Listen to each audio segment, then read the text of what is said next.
Hello, everyone. Welcome to the latest edition of the Jake's Take with Jacob Elyachar Podcast. I'm your host, Jacob Elyachar, the chief content producer and writer of jakestake.com, a pop culture entertainment news website. If you're watching us today on YouTube, please give us a thumbs up and please subscribe. Now, if you're listening to this on any of our audio platforms, please give us a 5-star rating.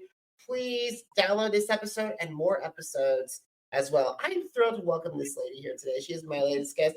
She is an actress who's guest starred on Madam Secretary and Diarra from Detroit. She's also the founder of the luxury lifestyle brand Choobiz. And this summer, you can find her on Netflix on Beverly Hills Cop, Axel F. So please help me welcome Chantal Nchako to the podcast. Yes, that was fabulous. Thank you. That was lovely. You're so welcome, Chantal. It is a privilege to have you on this podcast, and thank you so much for taking time out of your schedule to talk with me today. I really appreciate it. Thank you for having me, Jacob. I'm so excited to be here. All right, Chantal, let's get started. So when did you get interested in performing, and how did that passion evolve into desire to pursue a career in the entertainment industry? That's a good question. Well, I've always been an actress. Of course, when I was like 5 years old, being in Cameroon, I would sneak to my brother's school and audition for his plays, and they couldn't tell me that I couldn't be in it because you can only be in the productions if you went to the school. But that's how I started because I just was really interested in that. I would watch all the Rodgers and Hammerstein's musical because, I went to school in French, but I learned English at home with my mom. So it was a great way to work on my English and practice and just being fabulous, like seeing all these videos. So that's how I got started. And I just kind of it went from there, but I've never done anything else. I gotta say, I am also a fellow theater kid. I spent 6th grade through 12th grade with doing theater. So believe me, Yes. Yeah, I did Oklahoma. I did all of Oklahoma in middle school, Hello Dolly in middle school, and then in high school, it was a very interesting combination of a funny thing happened on the way to the forum, and then Oliver, and then on top of that, Working, which was a very interesting concept musical. Yeah, I love that. I love musicals. I mean, I'm not a singer. I'm not Whitney Houston, but on the right day. Absolutely, Chantal. Absolutely. Same here. I love karaoke. I love performing. So I'm so happy that I found a kindred spirit. Yeah. Although, they do say that karaoke is not musical theater. That's like an ongoing battle. But, I say perform wherever you feel like you have a stage. Absolutely. Absolutely. So you have had the opportunity to guest star on several major television shows, including Madam Secretary, City Kitties, Luster's Pink, and Diarra from Detroit. So what were some of the lessons that you learned from your time on those sets and that helped you grow as an actress? Oh, that's great. So it's so funny because I grew up kind of living in different places. So my first language is French. I speak English. I'm fluent in Italian.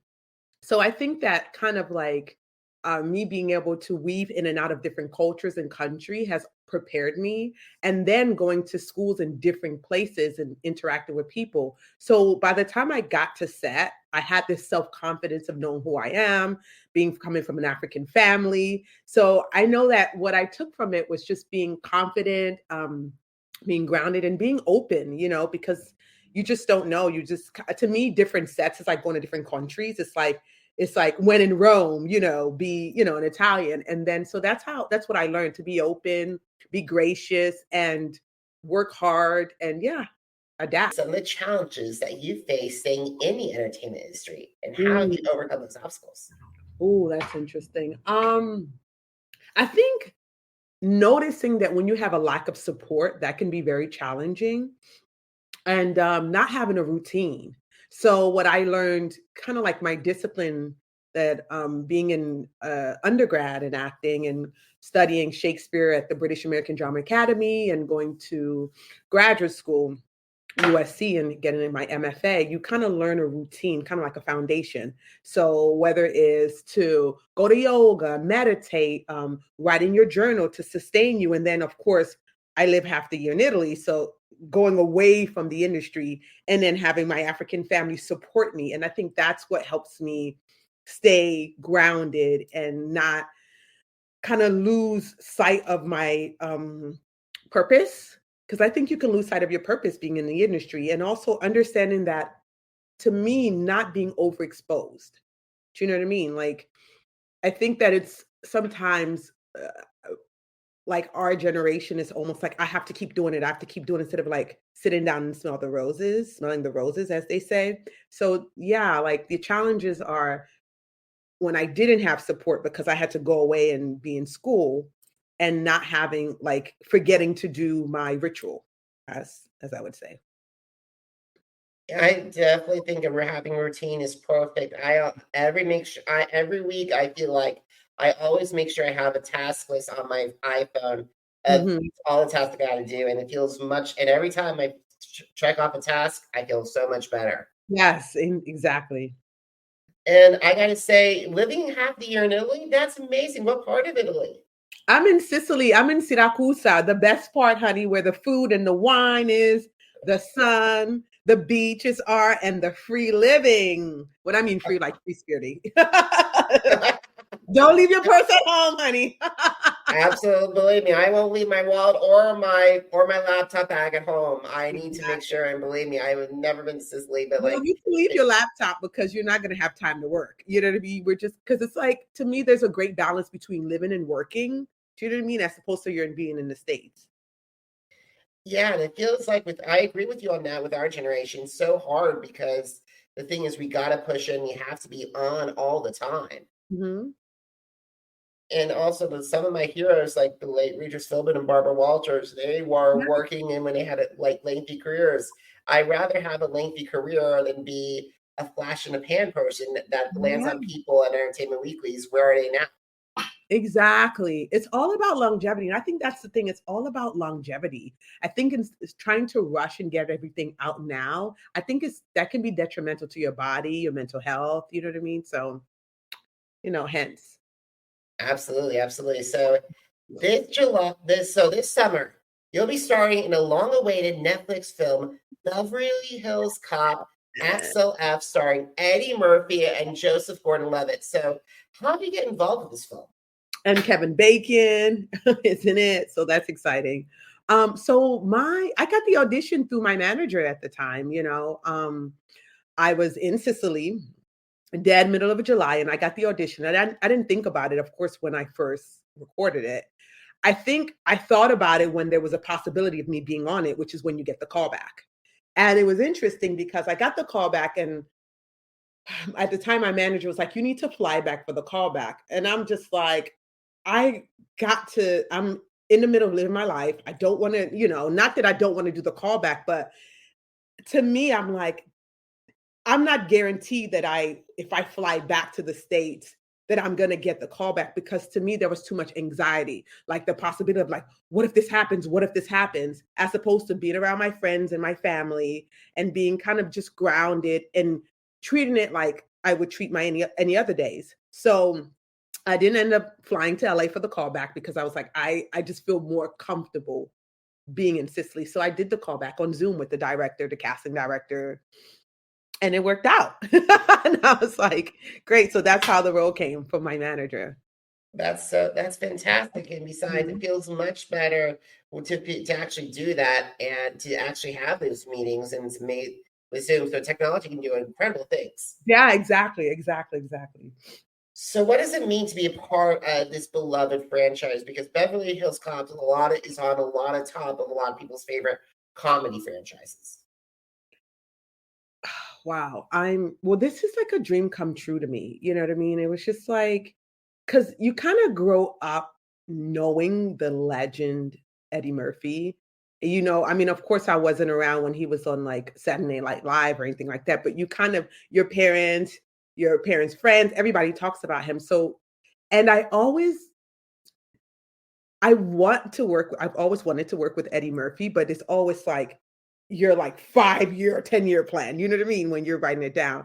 And so when this happened, and now I'm thinking about it because it didn't hit me before. It's now hitting me because it's now coming out and people are noticing. And so it's a dream come true.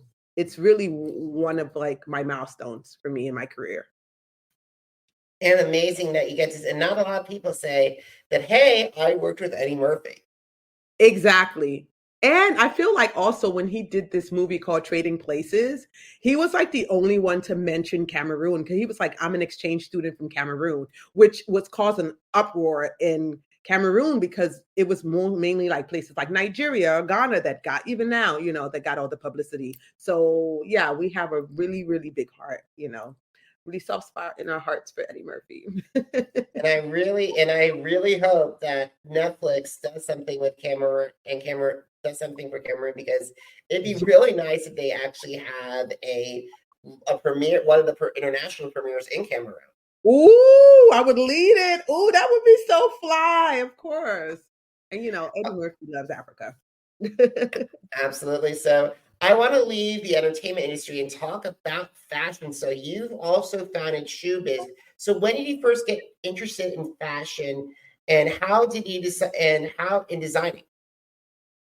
So actually my mother was a designer growing up. So my mom knows how to sketch, she knows how to make clothes. She still has this beautiful vintage sewing machine. So I got interested in fashion and clothes from my mom.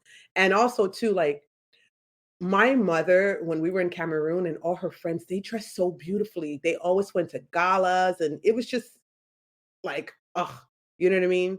My mom, so that's how I got interested in fashion. And I always wanted to have a shoe line. Also because number one, I'm 5'9". I have a size 11 foot. So it was really hard to find shoes. Even now, even with designer shoes, it's really hard to find shoes that are my size. All the pretty ones are never my size. And if they are my size, they hurt. And I remember when I was a kid, my foot would like, both my feet would grow super duper fast. And so my mom would take my sneakers and cut the front of it and like have me wear like different color socks and go, here's a peep toe. And I'm like, this is not a peep toe, but it was cute. And I would just have socks to match my dresses with my sneakers and, a peep toe. So I was really, always really loved fashion and shoe wear and everything like that. So yeah, so in the pandemic, when nothing was happening, I'm like, this is a perfect time to design my shoe line, my shoes. So that's how it happened. And it's amazing that you use one of the darkest parts of modern day history to start something that you truly enjoy. Yeah, it's my baby. And it's Choobiz, which is, so my brother came up with that name. I have twin brothers, and because it's, my family calls me Shoe, like, so it's like shoe and then like show business, which is like a play on words, like shoe biz, like show biz. So I never want to change that name because that name always reminds me of my brother. And it's a very catchy name. And so what goes into the design process? Like, you take me like how long does it take you from like a shoe from drawing to actually release? Oh, thank you. That's a wonderful question. So of course, when it came to sketching, I called like the one and only Lena Prince Nchako, which was my mother. And my mom is, she can do it in like 20 minutes. I'll tell her what I want and she'll go, okay. So she came up with like 5 sketches within an hour. It was crazy. And I'm like, oh, so we're really doing this, because I'm like, oh, hey mom, I want to do this. She's like, okay, boom, boom, boom, boom, boom. And it's her passion. So she was able to do it. So like that happened. And then I think as I was solidifying the designs that I wanted, it took a week. And then it's like finding who you want to pitch it to, like where what needs to be done. And I live in Italy, and I'm like, the leather in Italy, hello, when you talk about fashion, Italian leather, that's just the place to be. And then I also wanted to be inclusive, and to everybody. I wanted everybody to be able to wear it. So I know in the States, when you come to leather, some people, people like to are vegan. So I'm like, okay, let's get a vegan leather, and it has a long lasting wear. So that's how it happened. And then what I love about the shoe is it's made to order. So it's not just like the shoes that's sitting out there. You can design it, you can order it, and we make it right then and there just for you. So that's exciting. And that's incredible too that you're doing this with your mom, and having that family roots, because not a lot of people can say, hey, I have a successful business with my family. You know what? Also, too, it means a lot to me because I feel like my mom sacrificed a lot for me. She sacrificed her dreams. Essentially, our parents were better versions of our parents. And when some of your family sacrifice their dreams and their lives for you, this is almost like giving back. Like, oh, I can add a little piece of my life, and through my life, add a little piece and help my mom realize her dreams. So this means a lot to me because Choobiz is not just about me and the Italian shoe living in Italy. It has a lot to do with elegance, craftsmanship, and uniqueness, because it also, if you see the design, it's an African design, noblesse, elegance, which is elegance, where I'm from. And it also has a lot to do with my mom, so it's like paying homage to my mom and her sacrifice and my culture. So yeah. Mhm. That's amazing. That's amazing. So we got to start winding down our conversation. We got to talk about social media. So, what are some of the best platforms that you use to connect with your fan base? Yeah. So Instagram, you can find me at Chantal Nchako. That's ChantalNchako. And you can find me at Choobiz, which is my shoe page, at Choobiz. And if you like to check out my shoes, you can go to www.shoobizllc.com. Awesome. So, guys, how have you missed an episode of the Jake's Take with Jacob Elyachar Podcast? Visit our channels on Amazon Music, Apple Podcasts, iHeart, Podchaser, Spotify, and Spreaker. Jake's Take with Jacob Elyachar, JACOBELYACHAR. Now, are you on social media? I'm on social media too. Facebook, Instagram, Threads, Twitter, and YouTube. Jacob Elyachar, JACOBELYACHAR. And guys, want to check out more of my interviews, more of my music reviews? Who won Masked Singer? What's going on with America's Got Talent? Head to jakes.shake.com. Let's get jakes.shake.com. Chantal, it was a pleasure talking with you. Thank you so much. I had a wonderful time. Thank you so much, Jacob. I'm so happy. My heart is full. Thank you so much. That's amazing. And guys, thank you so much for watching. Thank you so much for listening. Until next time, have a great one, everybody. Goodbye.